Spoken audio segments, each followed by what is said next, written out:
Who does a male ladybug dance with?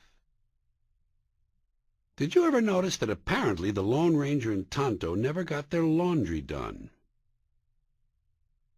Believe it or not, someone has actually gone to the trouble of determining that Columbus, Ohio has the best-dressed police force. This is a sign of having very little to do. You know how you get rid of counterfeit money? Put it in the collection plate at church. They don't care. They give it to blind people. I don't understand the problem some people have with paroling Charles Manson. I say let him loose and let him get on with his work. I have a long list of celebrities I'd be glad to share with him. When people say clean as a whistle, they forget that a whistle is full of spit. Airlines disappoint me. Why can't they have a flight attendant whose job it is to hand out drugs? They're certainly aggressive enough when it comes to alcohol. Even before the meal begins, they're in the aisles. Champagne, red wine, white wine. Can't they spare one person to wander around muttering coke, smoke, chance to get high, crank, acid, smack? You're high in the plane, now get high on the plane. For me, on a long flight, it used to be that getting high was half the fun. Hell, even a short flight, locking myself in the bathroom, firing up a joint. That's what flying was all about. Now you can't smoke anything at all, not even a good old-fashioned ready roll. They have smoke detectors. Jesus, the people in this country have really become a pack of fearful, ignorant sheep. Everybody's a God-fearing, law-abiding asshole now. Fair warning, my friend. If you're going to smoke a joint on the airplane these days, you better be an old pro. In the old days, I always did my pot smoking in the forward lavatory because I fantasized that the mirror was two-way and the crew could see me. I can't help it, I just like an audience, you know. But I knew my manners. I always offered the crew a hit or two. I'd make little gestures with the joint toward the mirror. Come on, boys, lighten up. Life isn't all azimuth indicators. Never any takers. Real straight folks up there. Now, I'm sure all of you high-minded, non-chance takers out there are thinking, what about the smell? Doesn't the bathroom fill up with pot smoke? Well, folks, this is where a little background in physics comes in handy. Follow me closely on this. Before the airlines introduced these fancy new toilets, the ones that tear your genitals off when they flush, the old toilets, in order to control odors, had a slow, steady stream of air that flowed from the lavatory itself down into the bowl, and you could increase the speed of that airflow by simply sitting on the toilet, thereby reducing the size of the air passage down to that little wedge-shaped space between your thighs. Narrower channel, stronger flow, and your cheeks acted as a gasket, sealing off the rest of the opening.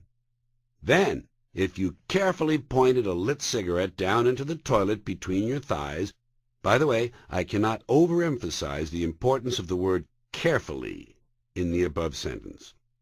Of course, not all planes had equally strong airflow, so a system test was always in order. A good physicist never proceeds without checking conditions. In this case, we use a common match. A lit match, quickly extinguished, produces a small visible wisp of smoke. If the match is held deep in the bowl, one can observe whether that smoke is sucked straight downward or rises gently back into the lavatory. In the former case, all systems are go. In the latter case, the no smoking sign is wisely observed. Unless, of course, we decide to go to Plan B.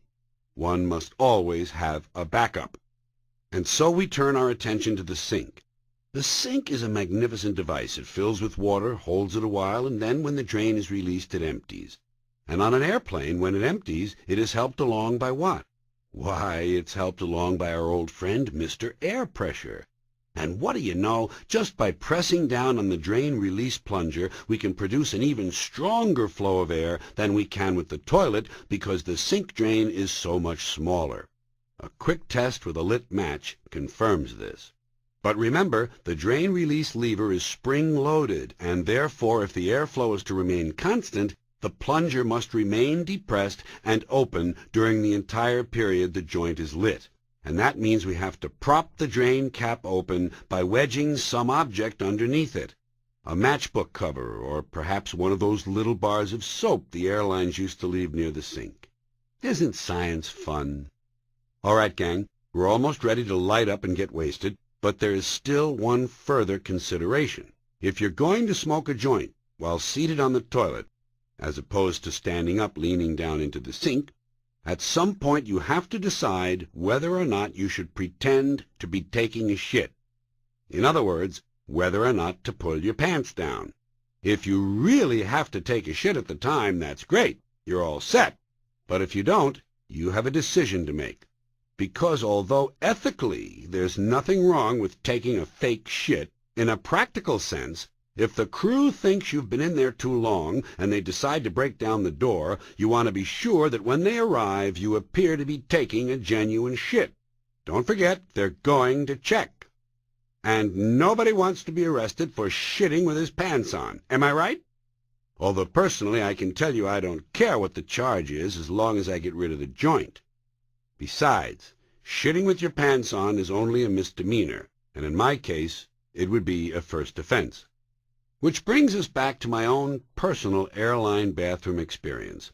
One problem I always had was that after I got high, I would wind up staying in the bathroom way too long.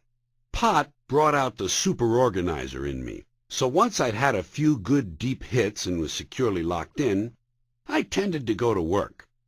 First thing I did was open up all those little compartments under the sink and rearrange the supplies stored inside. I'd restack all the sanitary napkins according to strength, regular, super, jumbo, teeny bopper. I'd remove the outer wrappers from the spare toilet paper, making it readily available in the event some nasty bacterium found its way into the first-class entrees. And then I'd refill the paper towel dispenser, being careful to pack it so tightly that the towels would not come out without shredding. And, again, the old days, I'd make sure there were plenty of those little bars of soap lying out for people to steal.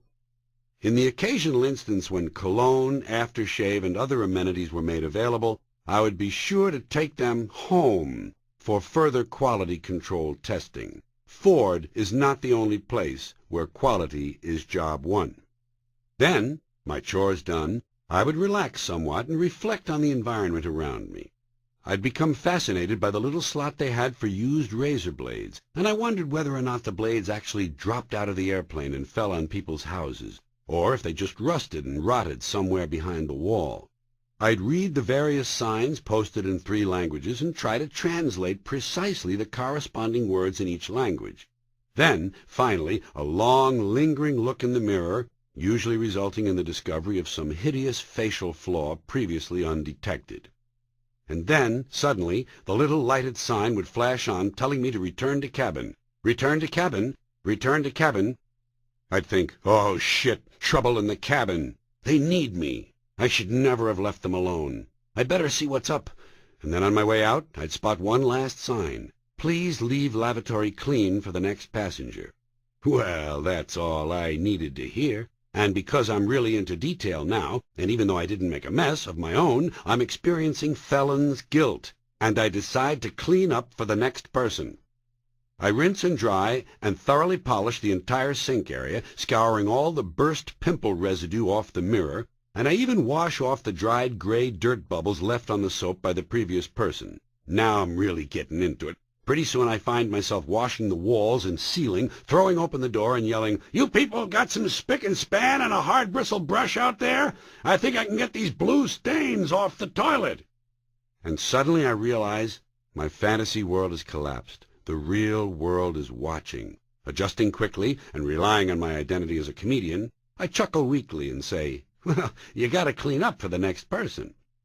Then, as the fat woman waiting to take a shit passes me on her way into the john, I hiss at her, "Don't fuck it up, lady. I worked my ass off in there." And back to my seat I go, secure in the knowledge that once again, thanks to my highly developed work ethic, along with some great Humboldt weed, I've managed to make the skies a little friendlier.